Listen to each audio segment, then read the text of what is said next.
ጽናት ከዛም ሁሉ ለቅሶና የሀዘን ጊዜ በኋላ በዚህ መልኩ ፈገግ ብላ በማየቷ በጣም ደስ ብሎኛል። ኪራም እንደዚሁ የጽናትና የኪራ ፍቅር በሁለታቸውም በኩል ፈታኝ ቢሆንም በጽናት በኩል ግን ያለው በጣም ከበድ ያለ ነው። ምክንያቱም የራሷ የግል ህይወቷም ጭምር ጫና ስለሚያደርግባት ይመስለኛል።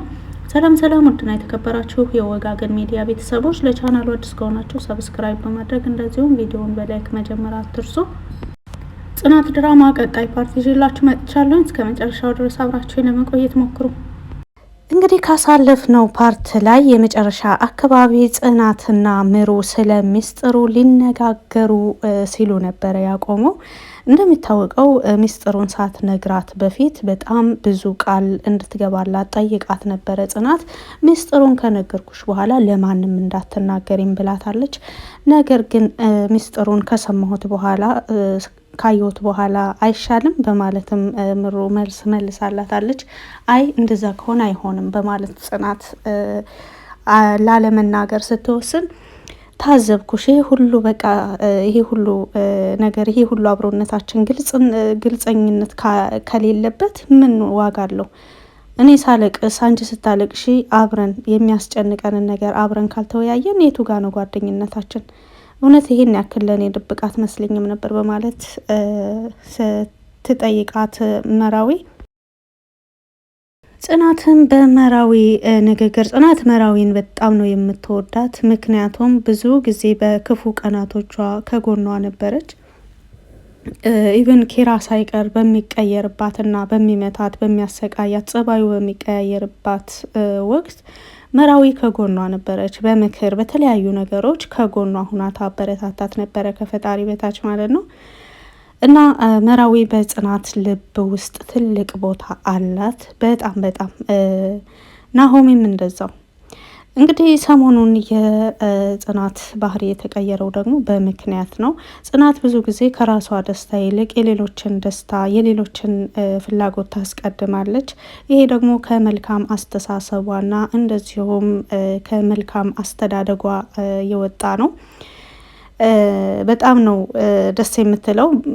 በተለይ ደግሞ የብዙ ወጣት ሴቶች ህይወት የጽናትን አይነት መንገድ የሄዱ ናቸው እና ብዙዎች ተስፋ ቆርጠው ቁም ነገር ላይ ሳይደርሱ፣ ሌሎቹ ደግሞ ጸንተው በዛ ላይ ህይወታቸው በፈጣሪ ፍቃድ የተቀየራለ።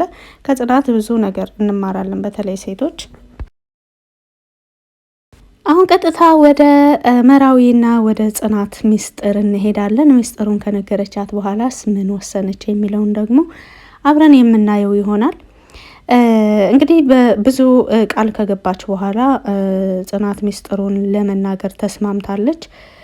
ኢቭን ሚስጥሩንም እንኳን ብትነግራት እናትየዋ የኪራ እናት ታማሚ እንደሆኑ እንደዚሁም ደግሞ ሞት ሳይቀድመኝ የልጄን ዓለም ማየት እፈልጋለሁ በማለት በጉጉት ያሉ እናት ስለሆኑ በጣም ያሳዝናሉ። እውነት ለመናገር የልጃቸውን ዓለም የሚያዩት ግን እሱ የፈለገውን እሱ የወደደውን እሱ ደስተኛ የሚያደርገውን በተለይ ደግሞ እሱን የምትንከባከበው በእናት ምትክ የምትሆንለት ጽናት ደግሞ ያንን ሁሉ መስፈርት ታሟላለች። እርግጥ እናትን የሚተካ ምንም ነገር የለም። ነገር ግን ወደ ትዳር ስትሄዱ ዝም ብሎ ባል ወይም ሚስት መባል ብቻ ሳይሆን ሁለቱም የየራሳቸው ኃላፊነት አለባቸው። መተሳሰብ በብዙ ነገር ላይ ጠጥቶ ሰክሮ አናዷት መቷት በጥፊ መቷትም እንኳን ለሱ ነበር የምታስበውና እንደነዚህ አይነት ደግሞ ጓደኛም ሆነ የትዳር አጋር በጣም አስፈላጊ ነው። የኪራ እናት ደግሞ ጽናትን በጣም ነው የምታምናት፣ በጣም ነው የምትወዳት። ወዲህ ስትሄድ ወደ ተለያዩ ቦታዎች ስትሄድ ልጄን አደራ የምትላት እንግዲህ ጽናት ከኪራ በእድሜ ትልቅ ሆና ወይም ደግሞ ኪራ ትንሽ ልጅ ሆኖ ሳይሆን ጽናት አስተዋይ ልጅና መልካም ልጅ መሆኗንም ስላወቀች ነው። እንደዚሁም የኪራ እናት ከሄዱበት ቆየት ብለው 2 ወርም 3 ወርም ቆይተው ወደ ቤት በሚመለሱ ጊዜ በጽናት በጣም ነበር የሚኮሩት። እያንዳንዱ ነገር እንዳስረከብኳት ምንም ሳታጎል ነው እስካሁን ጠብቃ የያዘችው። በጣም ጠንካራ ልጅ ናት በማለትም የኪራ እናት ጽናትን በጣም ይወዷታል። ይህ ማለት ደግሞ ኪራና ጽናት ቢጋቡ እናትየዋ ምንም ችግር የለባቸውም ማለት ነው። ስለዚህ ሁለታቸው ከዚህን ሁሉ ፈተና በኋላ ወደ ደስታ ይሄዳሉ። ምክንያቱም የትዕግስት ውጤቱ ሁሌም ደስ የሚል ነገር ነው እና በፈጣሪ ፍቃድ ሁለቱም ታግሰዋል። እርግጥ ኪራ እንኳን በቻለው መልኩ አንዳንዴ ከእቅዱ ወጣ የሚልበት ጊዜ አለ። ነገር ግን ጽናት በጣም እውነት ጽናት ስሟ ሁሉ ይገልጻታልና በጽናት ነው እዚህ የደረሰችው። ስለዚህ ካሁን በኋላ አሁንም የሚቀጥለው ህይወቷ ደግሞ ካሳለፍ ነው በተቃራኒ በደስታ የሚሆን ይሆናል ብለን ሁላችንም ተስፋ እናደርጋለን። ጽናት ደስ የሚል ህይወት፣ የተሟላ ህይወትና ከጭንቀት ነፃ የሆነ ህይወት ይገባታል።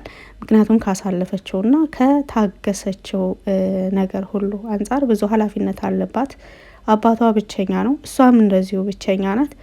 ይህን ሁሉ ነገር የሚሸፍንላት ከፈጣሪ በታች ከጎኗ ሰው ያስፈልጋታል።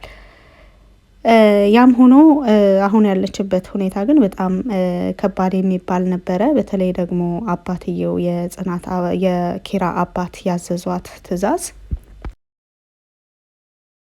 በጣም ከባድ የሚባል ትዕዛዝ ነው። ምክንያቱም ማንኛውም ሰው በእኔ ቢሆን ብሎ ቢያስበው በጭራሽ የማይቋቋመው ነው። ብዙ ጊዜ የምንወዳቸውን ሰዎች ልንርቅ እንችላለን፣ በተለያዩ ምክንያቶች ልንርቅ እንችላለን። አንዳንዴ በእኛ ጥፋተኝነት ልንርቃቸው እንችላለን። አንዳንዴ የሆነ ነገር ደብቀናቸው ያንን ስንነግራቸው ያንን ሲሰሙስ ምን በቃ ያንን ፊት ማየት አንፈልግም ብለው በራሳቸው ጥፋት ብቻ የሚርቁ አሉ። ሌሎች ደግሞ ለነዛ ለሚወዷቸው ሰዎች መስዋዕት ለመሆን ምንም ሳይናገሩ ከነዛ ሰዎች ይርቃሉ። እንደነዚህ አይነት ሰዎች በነገራችን ላይ እነሱ ተወቃሽ መሆንን ይመርጣሉ። ሰውን ከመውቀስ ይልቅ እነሱ ተወቃሽ መሆንን ይመርጣሉ። ለምን ብትሉ እነሱ የሚያዩት የሚወቀሱትን ብቻ ሳይሆን ያ ሰው በዛ ወቀሳ ምክንያት የናንተን ከጎኑ መራቅ እያስተዋለ ሁሌ እድሜ ልኩን እንድጸጸት አይፈልጉም። በእናንተ ደስታ ውስጥ ነው የነሱ ደስታ ያለው። ስለዚህ እነሱ በመጥፎ ስማቸው ሲነሳ ቢያንስ ያ ሰው ይቆርጥለታል። እውነትም ሊሆን ይችላል። እውነት ባይሆንማ ለምን አትናገርም? ለምን መልሱን አትናገርም? ለምን እውነታውን አትነግረንም ነበር? በማለት ሰው የሚለውን ነገር ሰው በመጥፎ ስማችንን ሲያነሳ ያንን ወደ መቀበል ይሄዳሉ። ያኔ ደግሞ እኛን ሙሉ ለሙሉ ባይሆንም በመጠኑ ረስተው ሌላ ህይወት ይቀጥላል በሚለው ጎዳና መሄድን ይጀምራሉ። እውነትም ህይወት ይቀጥላል።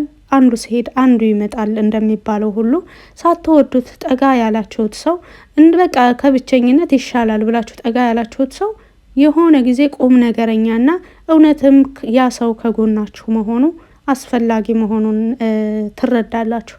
እና በጥቅሉ ህይወት ይቀጥላል በማንኛውም ሁኔታ ላይ።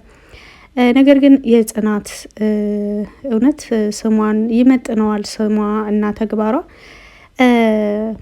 ሀሴት በጣም ደስ የምትል ልጅ ናት። ሀሴት ያውም በጽናትና በኪራ መካከል ያለውን ነገር ስትሰማ የምታግዛቸው ሁሉ ይመስለኛል። ምክንያቱም የተማረች ናት።